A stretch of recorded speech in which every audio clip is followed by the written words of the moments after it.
মোৰ কালি মোৰ ৰাতি মাইকী অহা যোৱা কৰি আছিল এই ঘোগৰা চৌকাৰ। মই পিছে পিছে আহি থাকোঁ মোটামুটি দুটামান বজাত থানাত আহে বুলি কৈ কিনে আহিছিল। কিন্তু তাৰপিছত আৰু পুৱা ইমান বজাত নাই ইফালে ওলাই আহিল। তাৰ পিছে পিছে আহিলোঁ যদিও লগ নাপালোঁ। তাৰপিছত সি এটা ল'ৰাই নাম্বাৰটো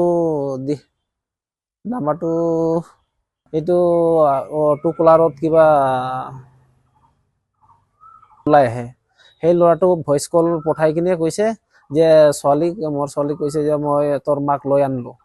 আৰু ই আগতেও ই ভাবুকি দি কেনে ব্লেকমেইল কৰিছে।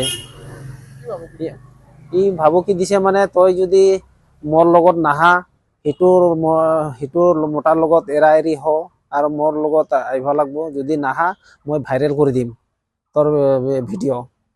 কিন্তু তাৰ হাতত মোৰ মোবাইলটো আছিল, মোৰ মাইকী মিছেছৰ হাততে আছিল।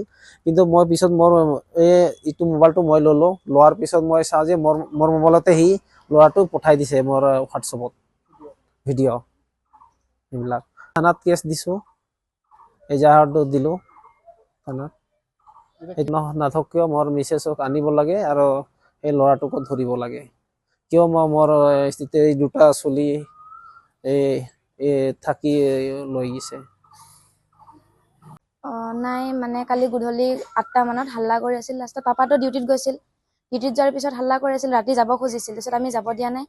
পাপাক ফোন কৰিলোঁ, মায়ে হাল্লা কৰি আছে আহা বুলি। পিছত পাপা আহিলে। ৰাতি মানে 2টা মানত মানে তাৰ নতুন নাম্বাৰৰ পৰা মেছেজ আহিছে, ভইচ মেছেজ আহিছে।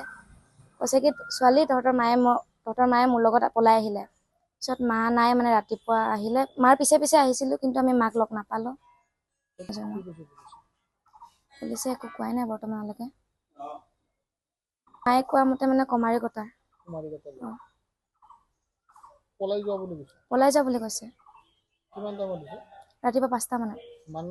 মামু গগৈ।